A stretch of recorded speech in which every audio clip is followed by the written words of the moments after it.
भगवान देवाधिदेव महादेव से प्रार्थना कर रहे हैं कि हमारे जीवन की भक्ति, विश्वास, श्रद्धा अखंड हो।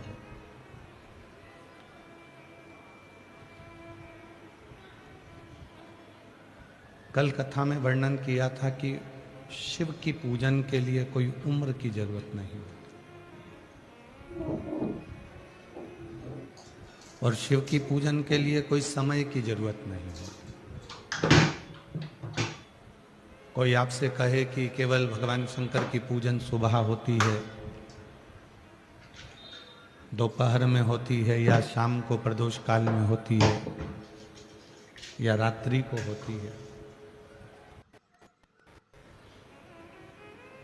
पर शिव महापुराण की कथा कहती है हर पल, हर घड़ी, हर क्षण भगवान को पूजन करने के लिए या शिव जी की आराधना के लिए या साधना के लिए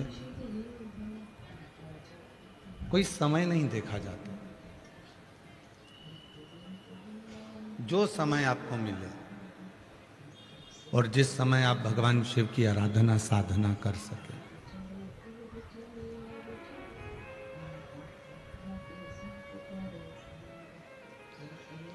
शिव साधना के लिए समय ना देखें, शिव साधना के लिए अगर देखें तो अपना मन का भाव देखें।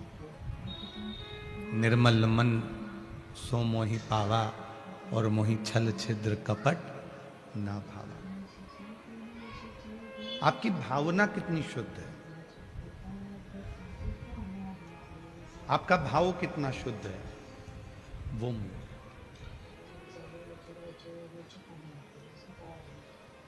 एक प्रसंग शिव महापुराण के कौमारे खंड में मिलता है। एक गांव में रहने वाली एक बुजुर्ग माँ रोज एक पानी का लोटा लेकर शिव जी के मंदिर में जाती है।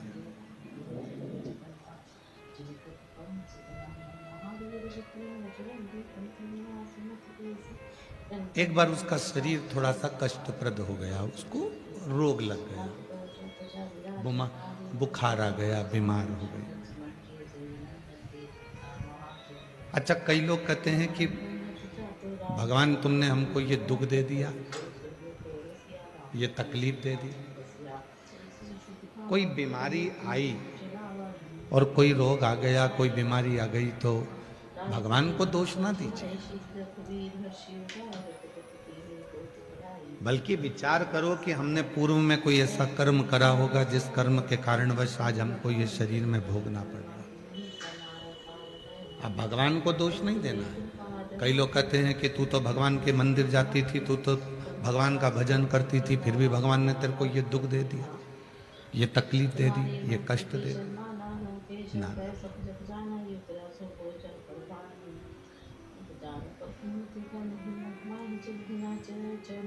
कई लोगों के मन में एक भ्रम उत्पन्न हो जाता है कि मंदिर जा रहे हैं तो भगवान हमको दुख नहीं देगा, कथा में जा रहे हैं तो हमको भगवान तकलीफ नहीं देगा। नहीं, जो कर्म में लिखा हुआ है वो तो तुम्हारे सामने प्रकट जरूर होगा।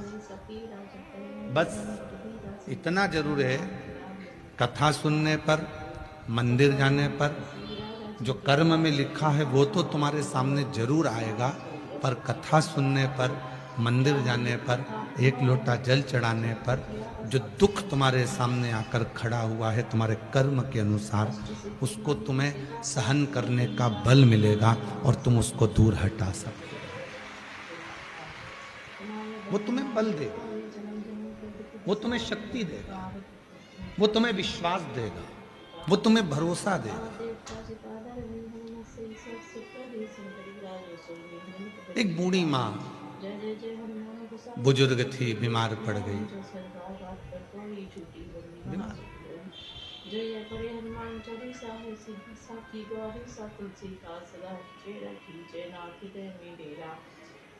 जिस पात्र से रोज भगवान को जल चढ़ाती थी वो पात्र 3-4 दिन से धुला नहीं था, साफ नहीं था, और उस पात्र को लेकर जैसे ही शरीर थोड़ा सा ठीक लगा, पात्र लेकर वो मंदिर चली गई। शिव जी के मंदिर में जैसे ही जल चढ़ा रही थी कि पुजारी जी ने उसको रोक लिया, महाराज जी ने उसको रोका। ए, बूढ़ी हो गई, तेरे में अकल नहीं है क्या? इतनी उम्र हो गई है, तेरे में विवेक नहीं है क्या? तेरी बुद्धि कहीं मारी गई है? तेरे में सूझबूझ नहीं पड़ती? कितना गंदा पात्र है, कितना गंदा बर्तन है, और उससे तू शिव जी पे जल चढ़ा रही है। बूढ़ी माँ का जो पात्र था, जो बर्तन था, शिव पुराण का कुमार खंड कहता है, उस पुजारी ने उस पात्र को लेकर फेंक दिया। इतना गंदा पात्र, इतना गंदा बर्तन, और तू उसी से भगवान को नहला रही है, उसी से भगवान को जल चढ़ा रही है।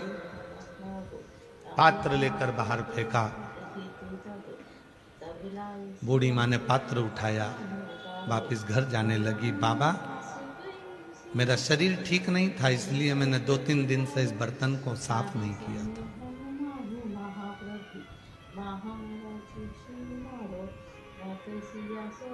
आज भी मेरा शरीर ठीक नहीं है, पर उठकर आई हूं बाबा तेरे से मिलने के, क्षमा करना। पात्र लिया, उठाया, चल ली। आंख में आंसू भरे थे उसके। शिव शिव शिव शिव रटती रटती चली। घर पहुंची,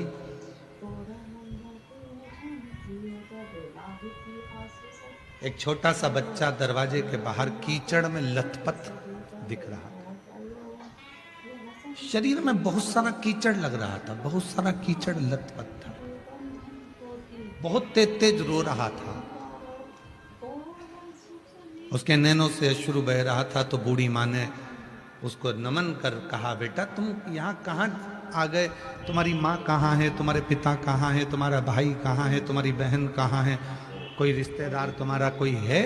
कौन गांव के रहने वाले हो? बच्चा बस रोते जा रहा, कुछ नहीं बोला, कुछ भी नहीं बोला। तो बूढ़ी माँ को दया आई, छोटा सा बच्चा है, पूरा की पूरा कीचड़ में लथपथ हो रहा है, चल मैं तुझे नहला देती हूँ। और बूढ़ी माँ ने उसका हाथ पकड़ा, अंदर ले गई, बिठाया, अंदर से जल लाई और उसको स्नान कराया। उसका कीचड़ पूरा साफ करा, पूरा कीचड़ उसके तन पर से साफ कर दिया। बच्चा जो अभी रो रहा था वो उठा और बूढ़ी माँ के गले लग गया और गले लगकर जाने लगा। बूढ़ी माँ ने कहा, अभी तो मैंने पूछा था तेरी माँ कहाँ है, तेरा पिता कहाँ है, तेरा घर कहाँ है, तेरा गांव कहाँ है, तो कुछ बोला नहीं, अब कहाँ जा रहा है? इतने में वो बच्चा शिव का रूप रखकर प्रकट होकर बोला, माँ अब मैं जा रहा हूं। अब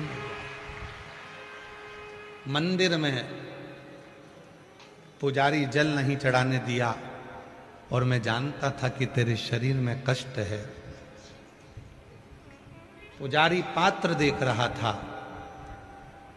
पुजारी पात्र देख रहा था। और शिव जी कहते हैं, मैं कभी पात्र बर्तन नहीं देखता, मैं तो केवल मन देखता हूं और तेरा हृदय देखता। मुझे पात्र से मतलब नहीं है,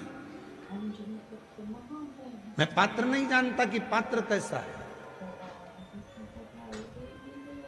मुझे पात्र से मतलब नहीं है कि पात्र कैसा है, पात्र कितना गंदा है, कि पात्र कितना साफ है, कि पात्र कैसा है, मुझे उससे मतलब नहीं है।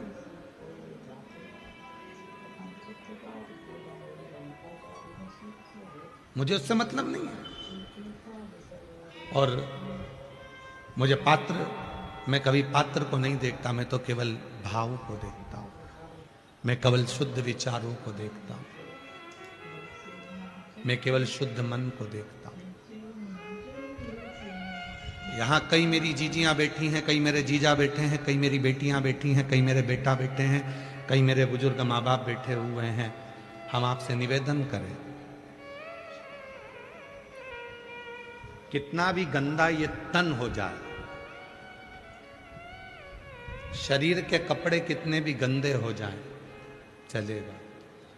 तन कितना भी गंदा हो जाए चलेगा, चेहरा कितना भी गंदा हो जाए चलेगा, हाथ पांव कितने भी गंदे हो जाए चलेगा, पर मन गंदा नहीं चलेगा, मन साफ होना चाहिए, मन साफ।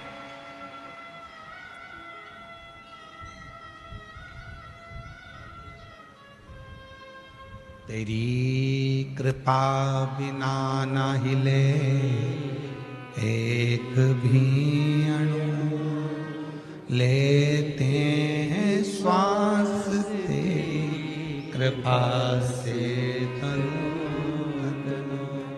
बखान क्या करूं मैं राखों के ढेर का, चपटी भभूत में खजाना कुबेर, हे गंगाधार मुक्ति द्वार ओंकार तू, भोले ओंकार तू, आयो शरण तिहारी शंभु तार कर तू। पात्र गंदा है चलेगा, चल जाएगा। पात्र मिट्टी का है चलेगा, पात्र चांदी का है चलेगा, पात्र पीतल का है चलेगा, पात्र तांबे का है चलेगा। और यहां तक शिव महापुराण की कथा कहती है अगर पात्र नहीं भी है तो अपने आप को इतना पात्रवान बनाओ, इतना चरित्रवान बनाओ कि शिव पात्र भी ना देखें और आपको देखकर आपका कल्याण कर दें, इतना पात्र।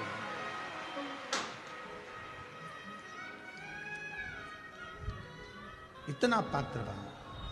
महाराज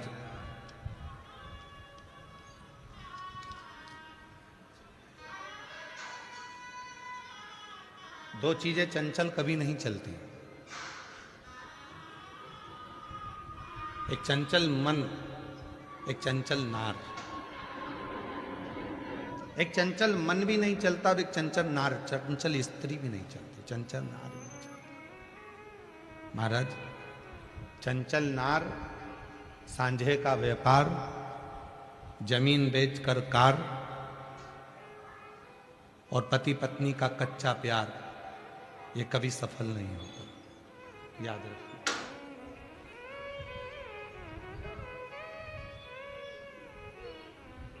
ये हमेशा दुख देता है, हमेशा तकलीफ देता है। जिस पति पत्नी में सच्चा प्यार नहीं होगा और कच्चा प्यार होगा, पूरा प्यार नहीं होगा, अधूरा प्रेम होगा, वो बहुत दिन तक नहीं चलेगा।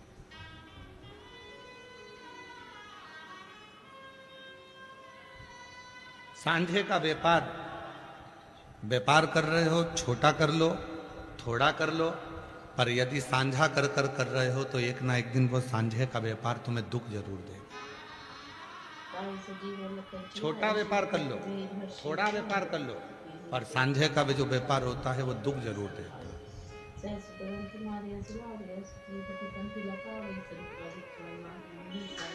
और हमने भी देखा है, कभी कभी यजमान कथा कराते हैं, कोई अकेला यजमान कथा कराता है तो उसकी मर्जी, उसका मन चलता है कि मुझे ऐसी व्यवस्था करना है, ऐसा करना है। और जब कथा सामूहिक रूप से होती है, 100-150 लोग मिलकर कराते हैं, तो स्टेज पे सबको चढ़ाना पड़ता है। एक का भी मुंह खुल गया तो कथा गड़बड़ हो गई।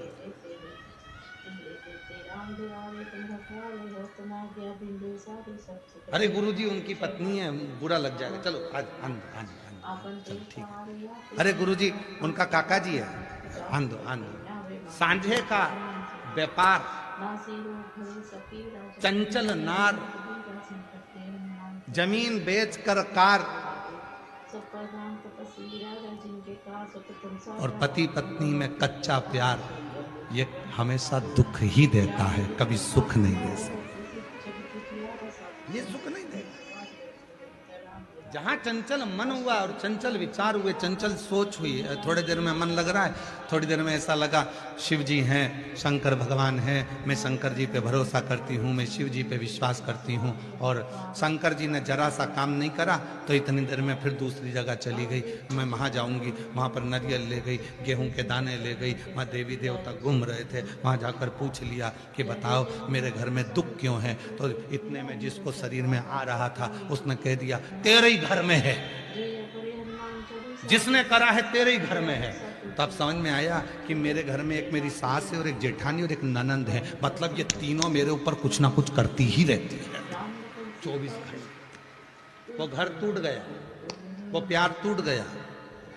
2 मिनट के अंदर किसी ने कह दिया कि तुम्हारे घर के अंदर ही है जिसने तेरे को बीमार कर रखा है, जिसने तेरे जीवन में ऐसा कर रखा है, तेरे बच्चों की शादी क्यों नहीं हो रही है, मतलब तेरे घर में कोई ऐसा है जिसने वो शादी को बांध रखा है, तेरे घर में कोई ऐसा है जिसने तेरे व्यापार को बांध रखा है, तेरे घर में ऐसा है जिसने तेरे उन्नति को बांध रखा है। तो गुरुजी तुम खोल दो, जब तुम कह रहे हो कि बांध रखा है घर के लोगों ने तो तुम चलो खोल दो। अरे गुरुजी से नहीं बोले तो अच्छा है।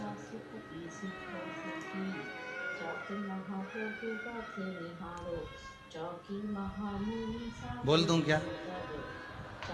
गुरुजी से सवेरे 4 बजे उनकी आंख खोलते नहीं बन रही तो दूसरे का घर क्या खाक खोलेगा? ऐसा ऐसा गुरुजी है, सवेरे आराम से 8-9 बजे ला चाय लिया,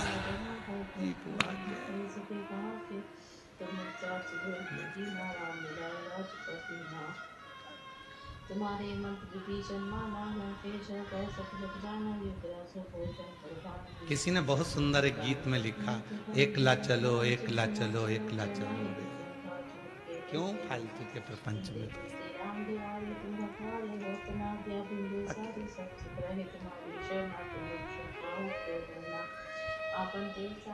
एक बार हम गया जी गए थे तो गया जी के स्टेशन पे